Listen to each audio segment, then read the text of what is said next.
Mohon maaf ya kalau seandainya di belakang saya ada suara-suara latar, tapi ya saya rasa ini tidak mengurangi makna kali ya. Oke, kita lanjut pembahasan dari materi sebelumnya, yang mana sebelumnya kita udah bahas tentang budaya dan perilaku, dan hari ini kita masih akan membahas tentang budaya dan perilaku tapi lebih dalam tentunya. Oke? Nah, langsung aja nih, kita akan bahas berhubung masih sama ya dengan pertemuan sebelumnya tentang budaya dan perilaku. Kalau kemarin kita udah bahas tentang pengertiannya ya, pengertian budaya, pengertian perilaku, faktor yang mempengaruhi, etik emik dan masih banyak lagi. Nah, kita bahas tentang budaya lebih dalam dan juga perilakunya nanti. Poin pertama, tentang aspek yang ada di dalam budaya. Nah, menurut Triandis ada 3 ciri dari definisi budaya. Yang pertama, interaksi adaptif. Nah, kita sebagai manusia, ya kita pasti tahu lah ya, manusia merupakan makhluk sosial, sehingga dia akan butuh satu sama lainnya. Nah, dalam keadaan bersosial itu mereka akan berinteraksi. Dalam interaksi itulah yang akan membentuk budaya itu, karena di dalam interaksi itu terdapat adaptasi antara satu manusia dengan manusia lainnya, maka budaya juga akan terbentuk dengan adaptasi atau interaksi yang berkesinambungan itu. Nah, interaksi yang berkesinambungan ini akan membentuk budaya dan berkembang selalu dari waktu ke waktu. Nah, perkembangan zaman ini tentu akan membuat perubahan dari masa ke masa. Perubahan ini tentu tidak akan efektif apabila kebiasaan atau budaya zaman dulu dipertahankan atau masih sama seperti sekarang seiring dengan perkembangan zaman, lalu disamakan dengan keadaan sekarang, tentu itu akan memunculkan permasalahan. Nah, permasalahan ini apa namanya? Yaitu cultural lack. Cultural lack adalah suatu kondisi yang mana terjadi sebuah perbedaan taraf kemajuan di antara berbagai bagian di dalam suatu kebudayaan, karena adanya yang bisa tumbuh dengan cepat dan lambat. Contohnya, misalnya seperti orang-orang yang memiliki handphone deh. Ada beberapa orang yang si A dan si B diberi HP yang sama, diberi handphone yang sama, dan di dalamnya itu terdapat fitur-fitur yang sama. Tetapi si A tidak memiliki kemampuan untuk menggunakannya, sedangkan si B sangat ahli menggunakannya. Nah, hal ini bisa disebabkan oleh faktor budaya. Mungkin di lingkungan si B, orang-orang di sekitarnya adalah orang-orang yang bisa menggunakan gadget tersebut, sedangkan lingkungan yang si A orang-orang yang tidak bisa menggunakan gadget, sehingga di sini terlihat perbedaan di antara si A dan si B. Nah, ini yang disebut dengan terjadinya cultural lack. Nah, faktor-faktor penyebab dari cultural lack ini diantaranya itu banyak. Yang pertama, kurangnya kemampuan daya pikir dalam sektor yang harus menyesuaikan diri dengan perkembangan sosial. Nah, yang kedua, adanya hambatan-hambatan terhadap perkembangan pada umumnya. Yang ketiga, heterogenitas masyarakat, yang dalam hal ini berarti ada beberapa golongan masyarakat yang memang sudah siap mental menerima perubahan dari masyarakat luar, dan sebaliknya ada sebagian masyarakat yang belum siap mentalnya untuk menerima perubahan tersebut. Nah, yang keempat, kurangnya kontak dengan budaya material masyarakat lain, sehingga ini membuat perbedaan antara budaya satu dengan budaya lainnya. Yang kedua, ada kultur region atau budaya wilayah. Dalam suatu budaya ada bahasa, ada waktu, ada tempat. Nah, di sana terdapat interaksi. Interaksi ini yang nanti akan memunculkan elemen-elemen ketika suatu budaya bertemu dengan budaya lainnya. Nah, pertemuan ini akan menyebabkan 3 hal. Yang pertama difusi, atau yang kedua akulturasi, dan yang ketiga asimilasi. Yang pertama difusi. Nah, difusi ini merupakan proses penyebaran unsur-unsur kebudayaan ke seluruh dunia. Jadi difusi dijadikan sebagai salah satu, terkadang juga dijadikan sebagai salah satu ilmu antropologi, tetapi yang diulas di sana tidak hanya bagaimana unsur-unsur kebudayaan tersebut, melainkan juga termasuk bagaimana proses individu membawa kebudayaan suatu daerah ke individu lainnya di daerah lainnya atau di budaya lainnya. Yang kedua, ada akulturasi. Akulturasi ini yaitu bersatunya 2 kebudayaan atau lebih, sehingga terbentuk kebudayaan baru tetapi tidak menghilangkan budaya aslinya.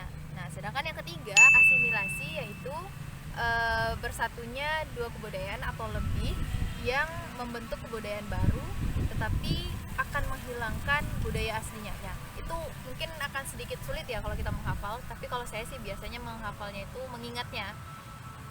Bayangin aja kalau seandainya ASI dari ibu itu bisa menghilangkan penyakit-penyakit dari bayi ya. Nah, jadi asimilasi itu menghilangkan budaya aslinya, sedangkan akulturasi tidak menghilangkan budaya aslinya. Nah, tadi yang pertama udah ada interaksi adaptif, kedua ada kulturgen, dan yang ketiga berikutnya yaitu transmisi kepada yang lain. Budaya itu mencakup tradisi dari apa yang telah diajarkan pada masa dulu atau yang sudah menjadi kebiasaan di masa dulu, kemudian ditransmisikan ke zaman sekarang atau ke masa sekarang. Nah, transmisi inilah yang disebut dengan transmisi kepada yang lain. Nah, menurut Triandis, budaya itu memiliki dua aspek ya. Yang pertama budaya subjektif dan yang kedua ada budaya objektif. Yang pertama faktor subjektif. Faktor subjektif yaitu faktor nilai idealisme dan perasaan yang bila disimpulkan dapat disebut sebagai faktor batin dalam kebudayaan. Sedangkan faktor objektif yaitu faktor lahiriah dari sebuah kebudayaan yang berupa teknik pengajaran, lembaga sosial, seni rupa, seni suara, seni lainnya yang ada pada budaya tersebut. Kita lanjut ke perilaku sosial. Di dalam perilaku sosial ini ada istilah asosiatif dan disosiatif. Asosiatif ini bisa dikatakan seperti kerjasama. Kalau secara pengertian, asosiatif merupakan proses sosial yang mengarah pada bentuk kerjasama dan menciptakan kesatuan. Jadi poin utama dari asosiatif itu adalah menciptakan kesatuan. Sedangkan sebaliknya pada disosiatif itu dia membuat perpecahan atau perpisahan. Ya, yang pasti bukan komunal. Kalau asosiatif itu poin utamanya kan kerjasama. Jadi contohnya kerjasama antara beberapa individu atau beberapa budaya, kemudian asimilasi, akulturasi itu bagian dari asosiatif. Kenapa? Dia menyatukan. Sebaliknya kalau disosiatif itu memunculkan perpisahan ya atau pertengkaran. Nah, jadi disosiatif itu seperti persaingan, peperangan, kemudian kontroversi, pertikaian. Nah, itu bagian dari disosiatif. Poin berikutnya dari perilaku sosial itu ada subordinat dan superordinat. Nah, kalau subordinat itu tipe yang patuh, nurut, melakukan sesuatu itu ya karena disuruh gitu.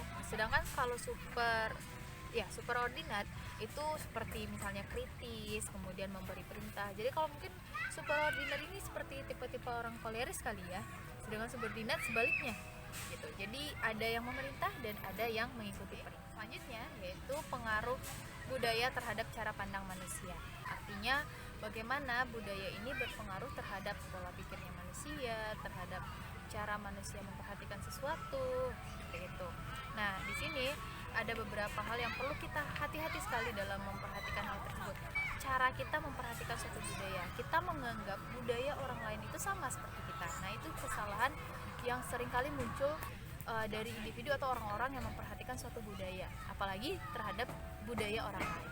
Nah, biasanya kalau ada suatu hal yang terjadi, tentu ada sebab di balik itu. Di sini ada beberapa sebab terjadinya perbedaan budaya. Di antaranya, yang pertama, budaya dan masyarakat adalah heterogen. Artinya masyarakat dan budaya tidak usahlah di luar, di Indonesia itu banyak sekali, bermacam-macam. Hal itu yang menyebabkan terjadinya perbedaan antara suatu budaya. Oke, yang kedua itu deskripsi budaya selama ini lebih berfokus pada prototipe budaya individual. Artinya orang memperhatikan budaya itu cenderung kebanyakan karena pandangan seseorang terhadap budaya dan kemudian pada akhirnya akan mengikuti itu.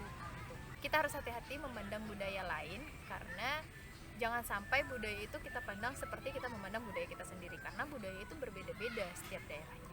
Yang ketiga, budaya merupakan label yang terdiri dari campuran bahasa, geografi, sejarah, religi, kelas sosial, ras, daerah, urban, nasionalitas, dan masih banyak lagi.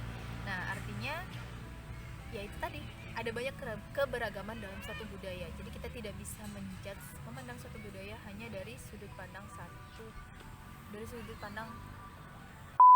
Selanjutnya yang keempat, itu budaya itu terjadi perubahan karena perkembangan zaman, sehingga dipengaruhi oleh teknologi, perkembangan informasi, dan masih banyak lagi.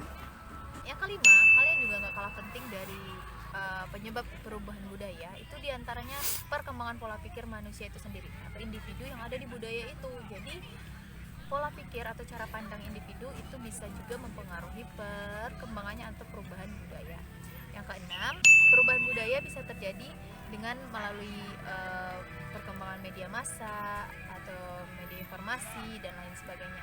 Itu juga bagian dari yang mempengaruhi perubahan suatu budaya. Selanjutnya, poin tentang ekologi dan budaya.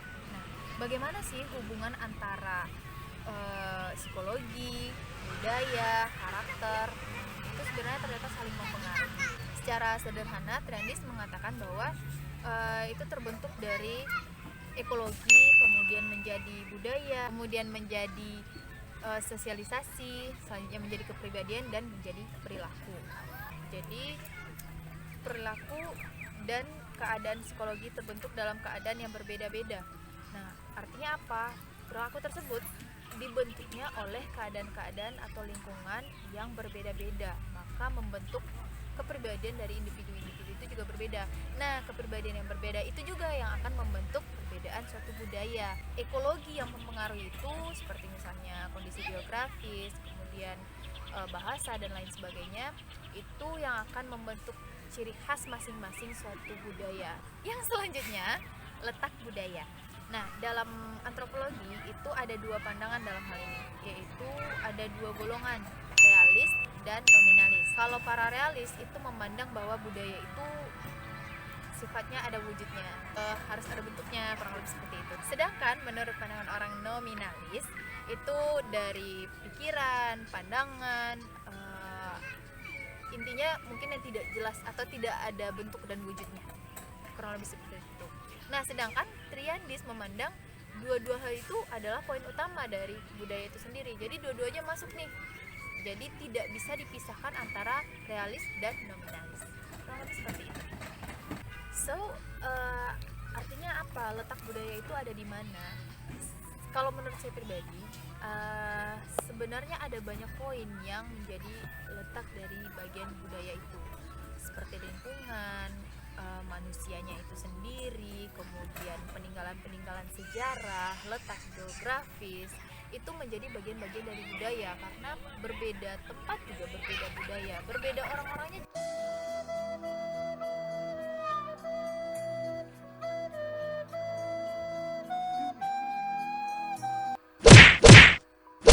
Berbeda budaya. Oke, itulah dia tadi materi-materi kita hari ini. Ada aspek-aspek dalam budaya, ada ekologi dan perilaku, ekologi dan budaya, letak budaya dan lain sebagainya. Saya cuma berharap semoga apa yang saya share di sini bisa bermanfaat buat teman-teman semua dan buat saya pribadi. Sekian dulu dari saya. Saya mohon maaf bila ada kekurangan dan kesalahan. Billahi taufiq wal hidayah. Wassalamualaikum warahmatullahi wabarakatuh. Bye.